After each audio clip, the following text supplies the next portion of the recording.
Innal hamdalillah nahmaduhu wa nasta'inuhu wa nastaghfiruh wa na'udzu billahi min shururi anfusina wa min sayyiati a'malina. Man yahdihillahu fala mudilla lahu wa man yudlil fala hadiya lahu. Asyhadu an la ilaha illallah wahdahu la syarika lahu wa asyhadu anna Muhammadan abduhu wa rasuluh la nabiyya ba'dahu.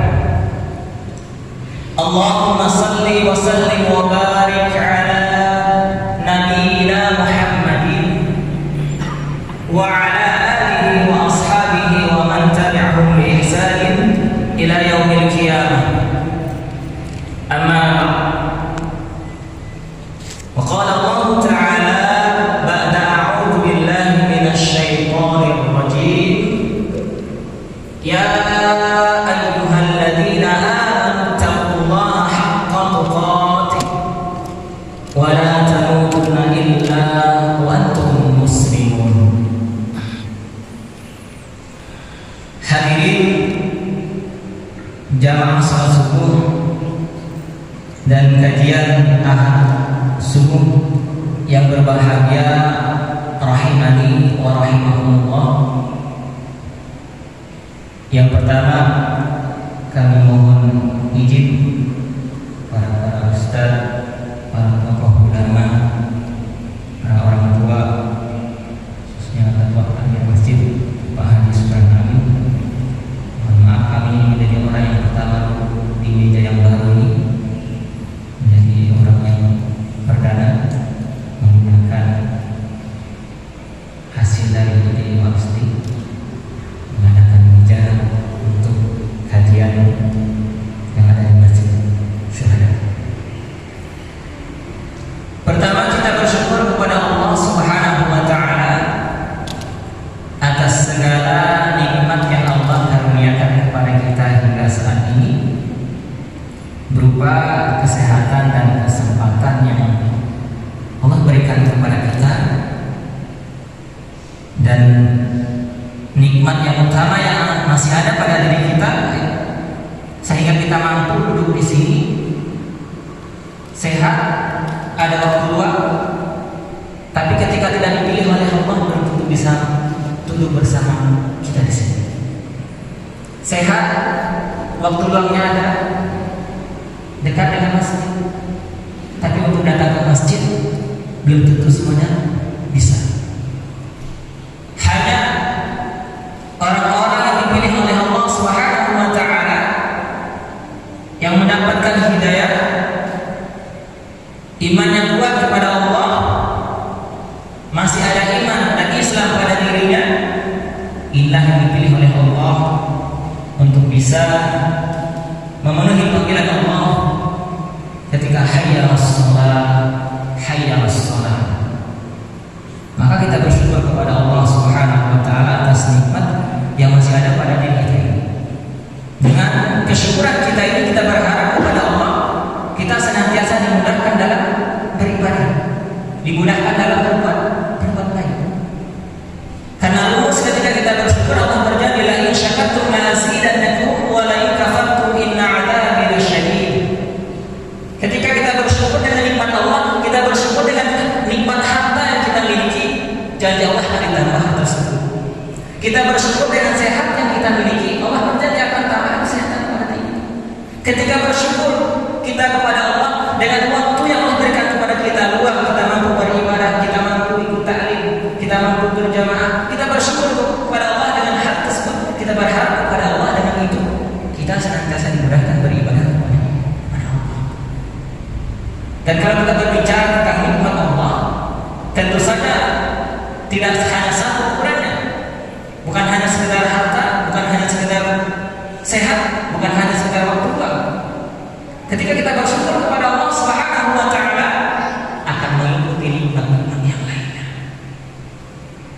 akan mengikuti nikmat-nikmat yang lainnya. Misalnya nikmat apa? Kita diberikan teman yang soleh, nikmat keluarga yang sakinah wa mawaddah warahmah, nikmat di tempat pekerjaan yang nyaman, punya bawahan yang asik, punya atasan yang menyenangkan. Ini bagian nikmat yang Allah berikan kepada kita dan bisa jadi penyebab mengarahkan kita bersyukur kepada Allah Subhanahu wa taala. Maka kewajiban kita adalah mensyukuri nikmat Allah agar Allah senantiasa memberikan dan menambah nikmat yang ada pada diri kita. Yang kedua, salawat dan salam semoga senantiasa tercurah kepada suri tauladan kita Nabi Agung Nabi Muhammad sallallahu alaihi wasallam, kepada keluarga beliau, para sahabat dan pengikut hingga akhir zaman. Semoga kita istiqomah dalam menjalankan sunnah dan ajaran hingga akhir hayat kita. Allahumma. Hadirin yang berbahagia rahimani wa rahimakumullah.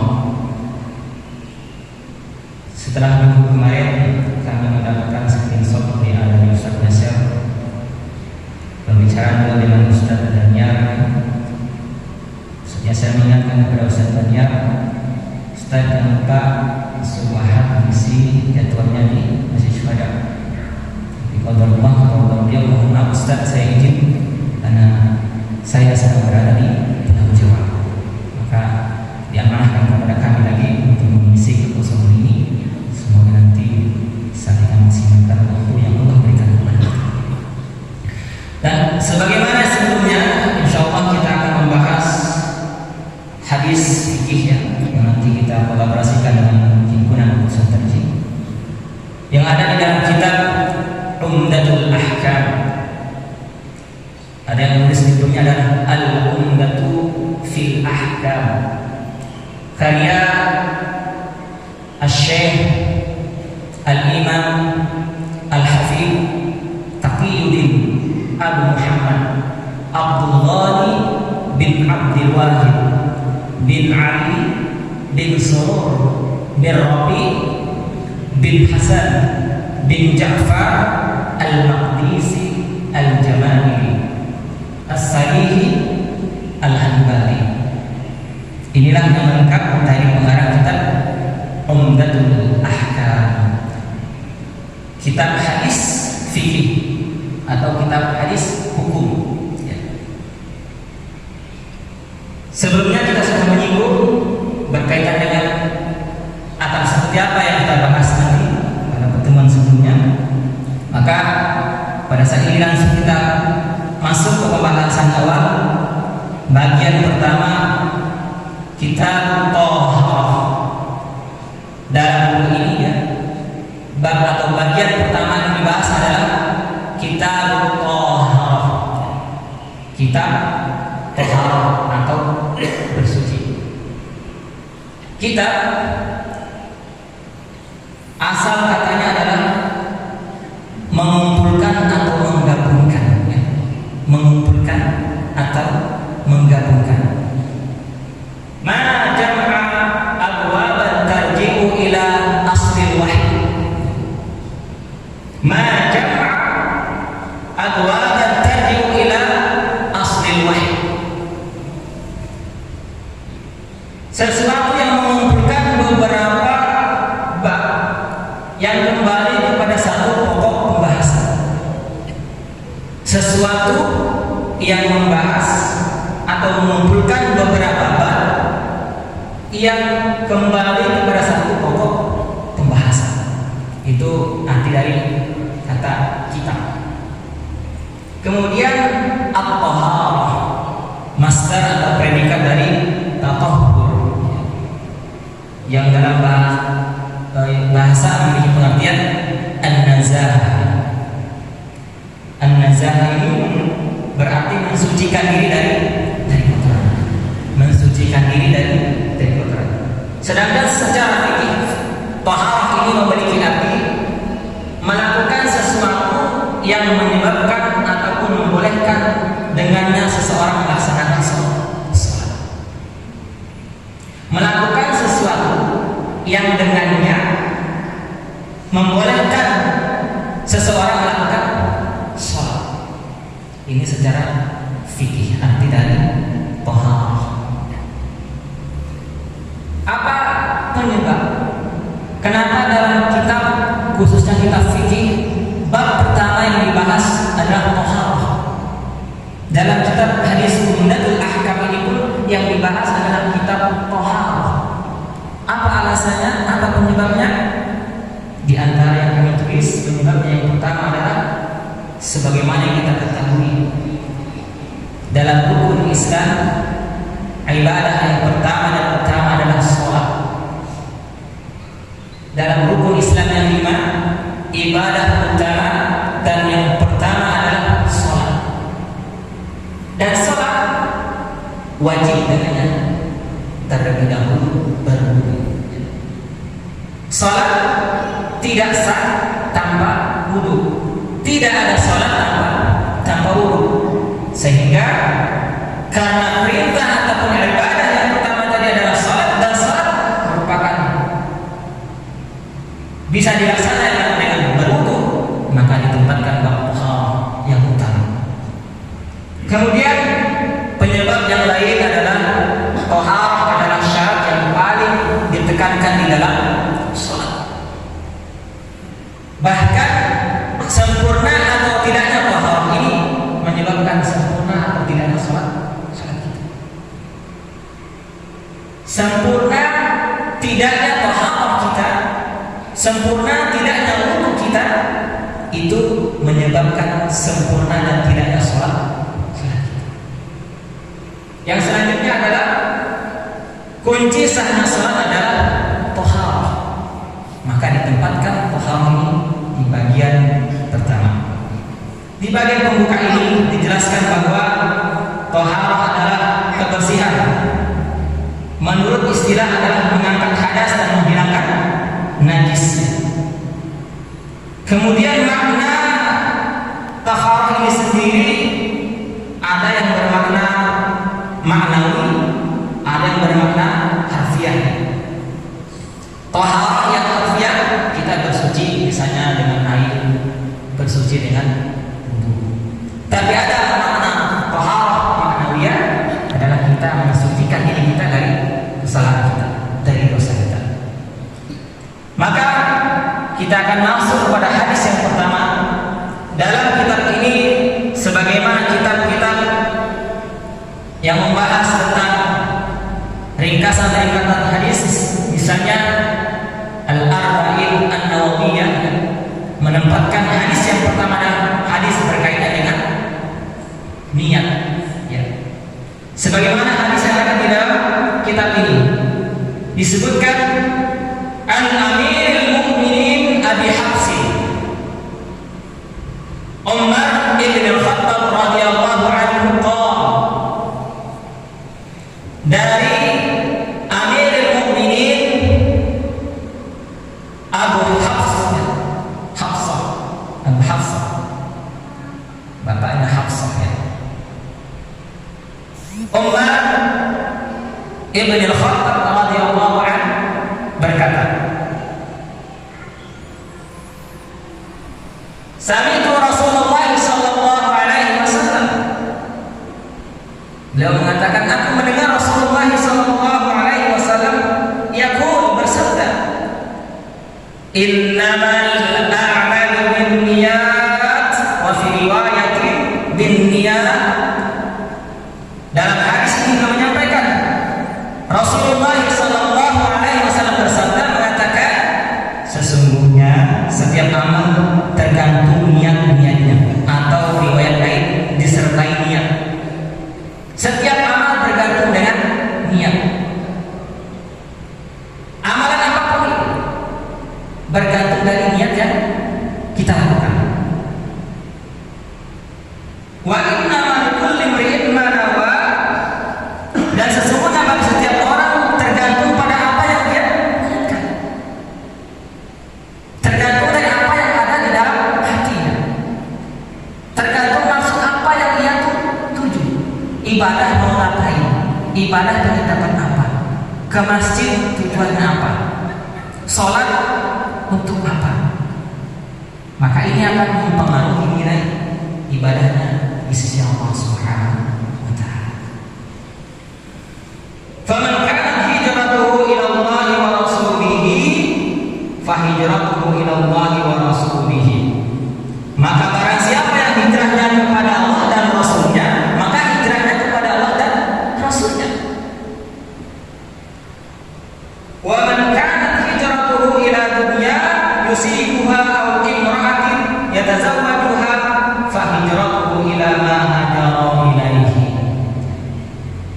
Dan barang siapa yang hijrahnya karena dunia, kepada dunia yang ia ingin dapatkan, atau kepada wanita yang hendak ia nikahi, maka hijrahnya kepada apa yang ia hijrahkan tersebut. Hadis ini berkaitan dengan niat, dan niat itu erat dengan ibadah. Tapi dalam hadis redaksi pada akhir hadisnya kok berkaitan dengan hijrah. Asbabul wurudnya ini adalah ketika para sahabat hijrah dari Mekah ke Madinah, ada yang hijrahnya lurus karena Allah mempertahankan iman kepada Allah dan setia kepada Nabi. Tapi ternyata ada di antara yang ikut hijrah itu motifnya tidak, bukan karena Allah dan bukan karena Rasul, bukan karena mempertahankan iman, mempertahankan agama, bukan karena setia kepada Rasul, tetapi ada motif lain. Apa motifnya? Ternyata ada yang hijrah yang ingin menikahi seorang wanita bernama Ummul Qais, sehingga orang yang ingin disebut sebagai muhajir Ummul Qais hijrah ingin menikahi wanita yang bernama Ummul Qais. Maka dapat kita simpulkan bahwa jangankan dalam hal ibadah makhluk, ibadah sholat misalnya, puasa, zakat, haji, wudu dan sebagainya, dalam persoalan hijrah ini saja ternyata Rasulullah menyinggung sahabat. Rasulullah menyampaikan sabdanya kepada sahabat bahwa dalam hijrah saja niatnya harus lurus dan benar, tidak karena yang lainnya, tapi karena Allah Subhanahu wa Ta'ala dan Rasulnya Sallallahu Alaihi Wasallam. Bukan karena urusan dunia, bukan karena urusan wanita, bukan karena urusan sekedar pekerjaan dunia saja, tetapi niat pertama dalam ibadah kepada Allah Subhanahu wa Ta'ala. Maka kalau kita hijrah dalam kondisi kita sekarang, hijrah dari tempat yang tidak baik ke tempat yang baik, dari perbuatan yang buruk ke perbuatan yang baik, ketika kita niatkan karena Allah, maka tentu nilainya adalah ibadah, maka tentu nilainya adalah kebaikan dari Allah Subhanahu wa Ta'ala. Hadirin yang berbahagia rahimahullah, maka kemudian fikih dari hadis ini seperti apa? Fikih dari hadis ini pertama adalah adanya kewajiban niat dalam setiap ibadah yang kita kerjakan, karena niat inilah yang membedakan kebiasaan dengan ibadah. Perbuatan yang biasa yang hanya urusan dunia dengan ibadah kepada Allah. Namun timbul persoalan berikutnya adalah pertama, misalnya kapan kita berniat? Kapan kita berniat? Syafi'iyah, mazhab Imam Syafi'i rahimahullah mengatakan niat itu adalah muqarranah.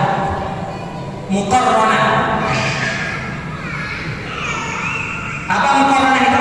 Mukirran takbir. Niat itu mukirran takbir. Apa artinya? Berbarengan dengan takbir. Ini dari Imam Syafi'i. Dia mengatakan an-niyatu mahallu fil qalbi. Letaknya itu di dalam hati. Itu pendapat dari Imam Syafi'i. Letaknya itu di dalam hati. Muqarrinan bil takbir, berbarengan dengan takbir. Ini pendapat dari Imam Syafi'i yang pernah kami baca, yang pernah kami dengarkan penjelasan dari guru kami. Kalau ada pendapat lain mungkin nanti ada bacaan lain, karena banyak sekali pembahasan termasuk dalam kitab Al-Fiqhul Islami wa Adillatuh karya Imam ataupun Syekh Wahbah Az-Zuhaili, ya. Wahbah Az-Zuhaili. Jadi dalam keterangan yang kami pelajari dan kami baca serta dijelaskan kepada kami, niat itu letaknya di dalam hati. Bahkan Imam Syafi'i pun mengatakan ada semacam itu. An-niyatu fil qalbi. Niat itu di dalam hati. An-niyatu mahallu fil qalbi, tempatnya di dalam hati. Muqarrinan bil takbir, berbarengan dengan takbir. Maka kalau kita menjumpai ada orang yang takbir Allahu Akbar, sambil mengucapkan Allah dalam hatinya, aku niat sholat subuh, aku niat sholat maghrib, aku niat sholat isya dalam hati. Itulah mazhab Imam Syafi'i. Mazhab yang ketiga, Imam Abu Hanifah, Imam Maliki, Imam Ahmad bin Hanbal rahimahullah ta'ala mengatakan, berpendapat bahwa niat itu letaknya beberapa saat sebelum takbir dalam salat. Beberapa saat sebelum takbir. Nah, kita akan melihat perbedaan takbirnya bagaimana. Kalau ada orang takbir Allahu Akbar, itu niatnya di awal. Niatnya di awal. Bukan berarti tidak ada niat, tapi sebelum takbir. Karena pendapat lain mengatakan berbarengan, bersamaan, sejalan dengan takbir. Pendapatnya mazhab Syafi'i. Tapi ternyata ada pendapat lain yang mengatakan beberapa saat sebelum takbir. Dan ini pendapat dari tiga imam mazhab. Pertama adalah kapan kita bertakbir. Ada dua, pilih yang mana terserah kita. Ada yang bersama dengan takbir Allahu Akbar, boleh. Ada yang sebelum takbir Allahu Akbar. Yang penting jangan Allahu Akbar ini sholat apa ya, subuh atau maghrib, itu nanti masalahnya. Jadi boleh kita memilih sebelum atau berbarengan. Yang selanjutnya adalah berkaitan dengan apakah niat itu dilafazkan atau tidak. Ini yang menjadi persoalan ataupun perdebatan di kalangan ulama, menjadi khilafnya, fikih ikhtilafnya di sini. Kalau tadi niat itu merupakan wajib, jumhur ulama sepakat. Niat di dalam hati, jumhur ulama sepakat. Niat di depan, mazhab Syafi'iyah, mazhab Maliki, Hambali dan Hanafi. Niat bersama dengan takbir di dalam salat, itu mazhab Syafi'i. Tapi yang menjadi perbedaan nanti apakah niat dilafazkan atau tidak. Dilafazkan atau tidak. Kalau ada orang yang mengatakan dilafazkan itu atau niat itu kan nggak ada contohnya dari Nabi. Tidak ada contoh dari Nabi. Ada contoh dari Nabi. Ada contoh dari Nabi. Jawabannya bukan tidak ada contoh dari Nabi. Ada contoh dari Nabi, tapi Nabi mencontohkan tidak dilafazkan. Itu yang dipahami. Ada contoh dari Nabi, tapi tidak dilafazkan. Bukan tidak ada contoh dari Nabi. Ada contoh dari Nabi, tapi Nabi tidak melafazkan niat. Sebagaimana hadis innamal a'malu binniyat. Nabi berniat tapi tidak dilafazkan. Lantas kenapa ada orang yang melafazkan niat? Ya. Kasusnya adalah ketika di masa akhir-akhir tabi'in ada seseorang yang ketika sholat was-wasnya sangat luar biasa. Was-wasnya sangat luar biasa sehingga setiap sholat itu tidak bisa konsentrasi. Setiap sholat itu tidak bisa menentukan ini sholat apa. Sholat maghrib atau sholat isya atau sholat subuh, sholat duha atau sholat asar. Maka kasusnya orang ini kemudian difatwakan oleh ulama pada masa itu, kalau kamu punya hal yang semacam itu, penyakit yang semacam itu, penyakit was-was yang sangat luar biasa seperti itu, engkau boleh melafazkannya. Maka orang ini dengan melafazkannya menjadi khusyuk, menjadi fokus. Inilah penyebabnya kenapa ada yang melafazkannya.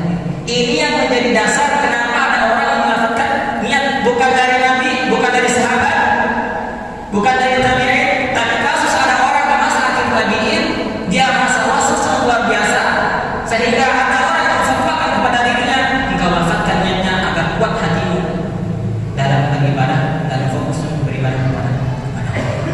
Maka dari inilah akhir nanti beberapa pendapat ya.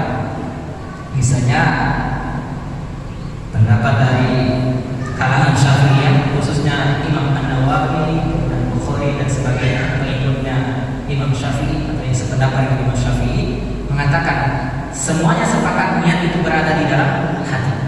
Tetapi sebagian ulama Syafi'i mengatakan mustahab hukumnya, disenangi, bagus ya, lebih baik ataupun disenangi niat itu dilafazkan. Baca, perhatikan tidak sampai di sini. Disenangi di dianjurkan, dibolehkan niat itu dilafazkan tidak sampai di situ. Bahkan ada yang mengatakan niat itu sunnah, tapi jangan sampai di situ. Tidak boleh sampai di situ, karena nanti akan merusak ketentuan yang awal niat itu di dalam hati ketika hanya sampai di situ. Apa kelanjutannya? Niat boleh dilafazkan ketika memiliki penyakit was-was yang berlebihan. Ketika tidak punya penyakit ini, tidak perlu melafazkannya, cukup di dalam hati Allah. Salat sunnah. Ada sebuah kasus yang pernah saya baca dalam syarah Arba'in An-Nawawiyah di hadis yang sama menjelaskan suatu ketika ada orang Badawi ataupun orang dari Najd, dari Najd, sholat di Masjidil Haram. Kemudian di sampingnya ada orang Badawi, ada orang Badawi. Orang ini sholat karena belum mengetahui. Kemudian setelah muadzin iqamah, kemudian dia berniat dengan niat yang dilafazkan. Aku niat sholat ya, menjadi makmum lillahi ta'ala. Kemudian orang yang Badawi tadi menegur orang itu, tunggu dulu, masih ada yang kurang. Apa yang kurang? Aku niat sholat zuhur karena Allah menjadi makmum. Kurang hari, tanggal, jam berapa, di mana, itu yang kurang. Maka orang itu jadi heran. Makanya itu tidak ada redaksi bakunya. Pakai bahasa boleh. Karena bahasa kalau niat sama dengan bahasa Indonesia aku niat sholat, niat sholat besar. Tapi kalau menggunakan usulnya boleh saja, tapi tanpa dilafazkan dalam hati. Itu yang disunahkan mereka. Itu yang diajarkan oleh Nabi. Maka letaknya ini tadi adalah di dalam hati tanpa dilafazkan, kecuali orang yang punya sifat was-was. Meskipun ini menjadi perbedaan dan pendapat para ulama bahwa boleh melafazkan niat dengan ketentuan tadi, sehingga sebagian besar mungkin kita menjumpai orang ketika mau sholat ada niatnya. Terkait boleh atau tidak, diterima atau tidak, bid'ah atau tidak, itu bukan pembahasan kita karena ulama sudah membahas itu. Kami hanya menyampaikan dasar-dasar kenapa kita mengamalkan ini, kenapa kita mengamalkan itu. Kita mengamalkan mungkin yang tidak membacanya karena kita mengamalkan apa yang dilakukan Rasulullah SAW, para sahabat dan tabi'in, dan berdasarkan dalil innamal a'malu binniyat. Kalau misalnya dia mengamalkan usolli fardhus subuh dan seterusnya, usolli fardhul zuhur dan seterusnya ya, itu berarti dia mengamalkan yang pendapat karena was-was tadi. Kita hadiri saja. Alhamdulillah masih berjamaah, masih sholat dan seterusnya. Syukur-syukur nanti mendapatkan hidayah dari Allah Subhanahu wa taala sehingga ibadahnya menjadi ibadah yang sempurna sesuai dengan apa yang dicontohkan oleh Nabi sallallahu alaihi wasallam. Jamaah sekalian rahimani wa rahimakumullah. Mungkin ini yang dapat kami sampaikan pada kesempatan ini, jam 6.10 atau 9 di belakangnya. Semoga